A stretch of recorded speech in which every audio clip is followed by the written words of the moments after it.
Честит празник, българи! Винаги помнете, че ние сме най-старата страна в Европа. Не на 1300, а на повече от 2500 години. Винаги помнете, че когато ние сме говорили на български език, германците са говорили на своя, само на конете си. Винаги помнете, че българската армия е единствената армия в света, която не е губила бойния си флаг, въпреки че участва във всички големи сражения в Европа.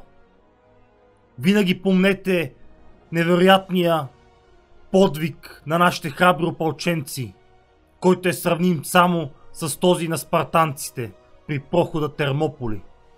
Но за разлика от спартанците, които са се готвили за война цял живот, нашите опълченци са били обикновени хора, биещи се за родината и за свободата си. Честит празник! Да живее България!